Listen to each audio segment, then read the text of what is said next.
What's going on, coolers? Welcome back to BlaugranaZzone. We're going to jump right in today, man. Clasico day, incredible game. I couldn't film right away when the game ended. I was still just a little bit too sauced. I feel much better now, obviously having having just gone through a couple more hours of the day. Incredible game. I went through, I've seen every single angle of this game. Obviously, I saw it live, but then I watched replays. I saw slow-mos of different fouls. I'm ready to talk about this game. We're going to jump right into it. Was it ever in doubt? Was it ever in doubt that we would win this game? Yes. Let's go. This win was exactly what we needed. I've been listening to this song and just like a bunch, like, bro, the scenes when we won, man. Incredible game. Obviously, we won against Real Madrid. It feels like not only did we beat Real Madrid, we built this system that they have where they want to pressure the referees. They want to build tension in La Liga that is going to be pro Real Madrid, right? But today, obviously, real football prevailed. Barcelona won 3-2 in Saudi Arabia. Let's jump right into the lineup for today. From Barcelona, obviously, we had starting Koundé, Cubarsí, Eric Garcia, and Balde. In the net, obviously, Joan Garcia, who was a wall today, by the way. But we'll get right into how those goals came to be.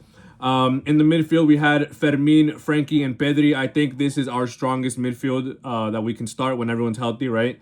Up front, we had Lamine, Rafinha, Lewandowski, our trident, our proven, strong, and true trident, our attacking front three. Absolutely incredible. Yeah, Real Madrid had Vinicius, Rodrigo, Gonzalo, Bellingham, Tchouaméni, Camavinga, Carreras, Huijsen, Asensio, and Valverde. I mean, even for Real Madrid, this is a pretty good lineup from them, even though they changed it about 3 times, which I thought was really strange. It was giving more that they didn't know what they were going to do tactically rather than they're trying to psych us out, right? So I honestly think Real Madrid, they kind of knew what they were doing, but at the same time, the execution just wasn't there. The heart wasn't there. I think we were always going to win. I think the only reason that we could lose was because of ourselves. You know what I mean? Like, it wasn't that they would beat us because they're better than us. They could beat us because we would make dumb mistakes to let them beat us, right? And that's exactly what I'm going to get into after we... First, let's go through some of the plays that really stuck out in my mind and some of the fouls that really stuck out. There was a certain play beginning of the game on Lamine that I think was ruled. I mean, this ref, honestly, he let the guys play, right? He was letting everyone play. I think later in the game, the cards started coming out. The cards really started coming out on that heavy foul from Dean Huijsen on to Pedri, where Lamine kind of gets into Huijsen's face. And I didn't know Lamine was kind of tall because Huijsen is pretty tall. But then Lamine trying to get in his face, I was like, oh, this brother's... I thought Lamine was a French fry, bro. Like, I thought Lamine was a little ass boy, but he actually looked like he could chat to Huijsen. Yeah, that was crazy. The De Jong foul on Mbappe, I did not think that was a fair red card. Obviously, okay, he had his studs a little bit up, but he was genuinely trying to go for the ball, and I think that was the right play to do. Like, I honestly, that was a very soft red. I think it could have been a yellow, a very stern yellow, but a red I think was too much. That was way too much. Rafinha's goal to open up the match, absolutely incredible. The play, the build-up, everything about it was class. It was absolutely pure Rafinha. That low-driven shot is honestly my favorite kind of Rafinha shot because you could tell, like, I mean, not that you could tell when he's about to take that shot because it kind of comes out of nowhere, but the way that he can offset Courtois just with his body movements and faking and feinting and all that stuff, I think Rafinha is absolutely class. I think he wrapped the ball around, it was either Tchouaméni or Camavinga, but one of them was like right in front of him. And as soon as they got right in front of him, I was like, he's going to low-driven that. Right into the Courtois' left side. Courtois was never going to get that. Absolutely beautiful goal from Rafinha. Vinicius' goal was really nice. Vinicius actually caught some fire in this game, and he made me very nervous because it felt like I was watching like 2023 Vinny again. You know what I mean? Where he looked dangerous on the wing. He actually, first, I wasn't expecting him to get past Koundé. Once he got past Koundé, he splits Koundé and Pedri, goes through the center. Like, bro, that goal was all Vinny. It was all Vinny, and it was crazy for me to see because I've been experiencing his downfall. But to see Vinny turn the clock like that, it was kind of crazy for him to do it on this stage. I guess good for him, but rest in piss because we got the trophy. That was making it 1-1. And then Lewandowski's goal. Oh my God, the pass from Pedri. Are you kidding me? You can never compare Pedri to a midfielder like Bellingham ever again, bro. The pass from Pedri to Lewandowski was absolutely perfect. The touch from Lewandowski, absolutely perfect. He timed it out exactly as he needed to. As soon as he saw Courtois running out, Lewandowski gave it one more touch just to get a good bounce on it, and then curves it right over Courtois, again, to Courtois' left-hand side, to make it 2-1. And then I thought that was going to be the half. I was like, okay, brilliant. Just lock it down. It was only plus 3 minutes, but then plus 5, plus 6, like because of all the stoppages. Then Real Madrid has another chance. I felt like we couldn't clear the ball at all. Not only could we not clear the ball, we couldn't keep possession of the ball. So we were scrambling. It was giving that goal that Inter scored against us last minute in the Champions League, because we couldn't get a clearance, we couldn't maintain the ball. Obviously they get a corner. Joan Garcia has to scramble out of his net. The ball ends up right in front of Gonzalo Garcia, and he just rockets it in. Dane Huijsen, obviously, he was going to get a goal, but Rafinha defensively, bro, Rafinha was everywhere, offensively and defensively. But he jumps and pretty much almost hits his head with the post, or maybe he did hit his head with the post. But Dane Huijsen's shot does not go in because of Rafinha, but then the ball ends up in, like, pretty much right in front of Gonzalo Garcia, and he just rockets the ball in and gets his goal to make it 2-2 right before halftime.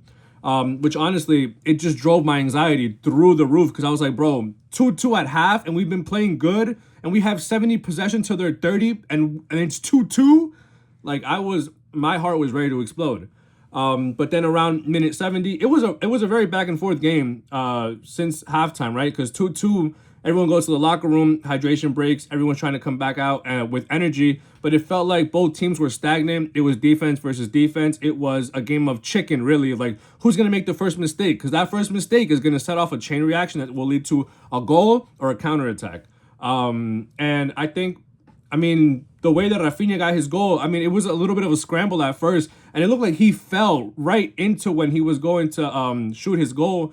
Looked like maybe a little deflection from Asensio, but I doubt it, because he was kind of falling into the ball, Rafinha was. And then the goal obviously finds the back of the net on the right side of Courtois this time.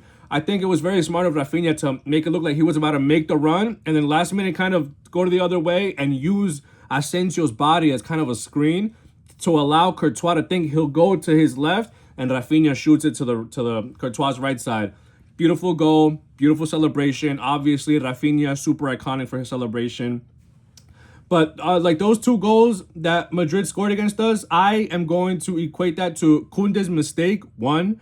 Second, our own mistake that we can't clear the ball and we can't keep possession of the ball defensively when we're being backed into a corner. And these are things that I think if we get a center back who will padlock the defense, lock shit down, that's when our problems will begin to maybe be solved. And I'm saying maybe because we need a strong center back, and we need a center back that's going to fit into our system, which I think is maybe not rare, but within our budget, I'm not entirely sure. But with the budget that we do have, we've been able to make the right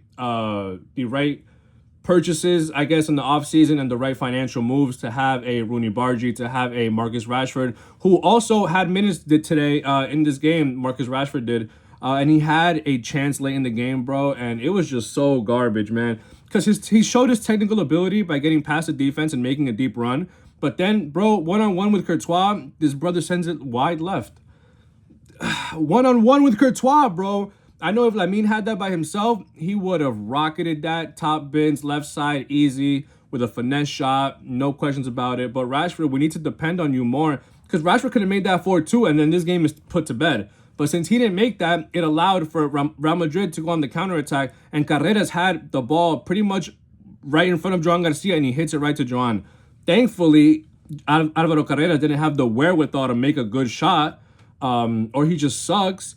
But that could have been something that sent us to penalties, and then who knows what video I'm making now, you know?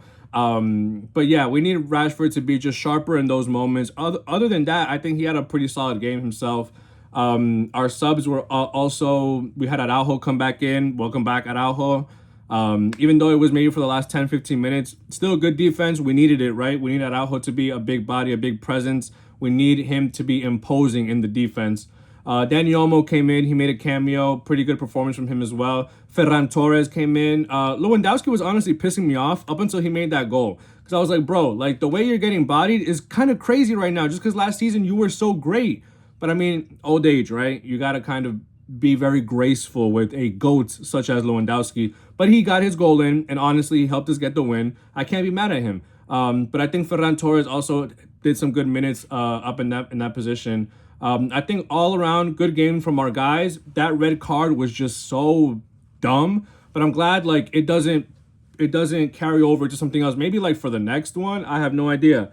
But our next game will be the Copa del Rey match. Copa del Rey match for this upcoming week on the 15th. It's gonna be against like some third division team. I have it on the top of my head, but I cannot remember. Racing Club Santander on the 15th of January. I'm sure that we will win that game. A video will be coming from that game just because I think that we'll have Cancelo back. He's supposed to be coming back with us from Saudi Arabia, I think, in this trip.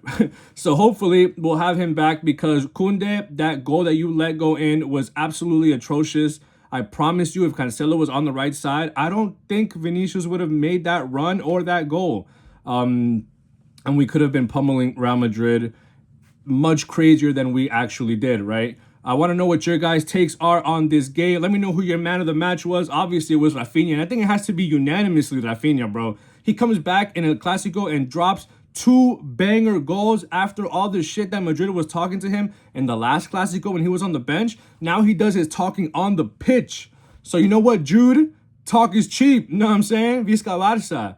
Let me know what you guys think of today's game, of our victory, what this statement game means to us going into La Liga, because obviously we need to carry this momentum into La Liga, get our wins, widen the gap between us and Madrid at second place, and win our back-to-back La Ligas. I want to win all the trophies, man. Let me know what you guys think in the comments down below. Thank you guys so much for tuning in. Y Visca Barça.